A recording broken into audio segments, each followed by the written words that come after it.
Effectivement, c'est pas la même ambiance que l'an dernier. Pour nous, à la Confédération paysanne, c'était quand même important cet échange qui a été assez bref, trop bref, avec le président de la République.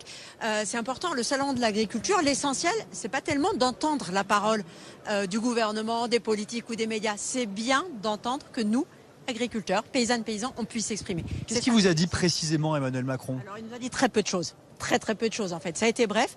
Et de toute façon, l'essentiel c'était qu'il nous écoute d'abord. On n'attendait pas d'annonce. Il n'y aura pas d'annonce aujourd'hui clairement du gouvernement. Nous, ce qu'on lui a dit, un an après cette rencontre-là, c'est trois choses. C'est qu'en un an, la situation de la majorité des paysannes, des paysans, des filières s'est dégradée. Pour des raisons climatiques, sanitaires, par manque de revenus. La deuxième chose qu'on lui a dit, c'est un an après, où sont passés les prix planchers? C'était quand même l'annonce, une des annonces qu'il avait fait ici solennellement il y a un an. Il ne s'est rien passé. Qu'est-ce qui vous a répondu à ça? Rien. Il a dit il y a eu une évaluation de la loi Egalim, mais rien en fait.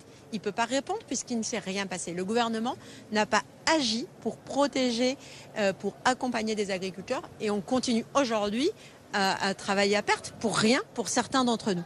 Et ça c'est absolument dramatique et il n'y a pas de réponse du gouvernement aujourd'hui. La dernière chose, il y avait un troisième point, je crois. La troisième, c'est qu'on sort d'élections professionnelles agricoles, du coup, là, qui se sont déroulées ce dernier mois, qui ont montré qu'on est 4 syndicats à se tenir entre 20 et 30% à peu près, que ça veut dire des choses en démocratie et que les politiques publiques doivent répondre à cette diversité des attentes des agriculteurs et de situations. C'est plus possible que les politiques agricoles soient orientées à soutenir qu'un modèle agro-industriel. Il va falloir répondre à tous à des attentes de revenus, à des attentes d'accès au foncier, à des attentes d'accompagnement pour la transition agroécologique.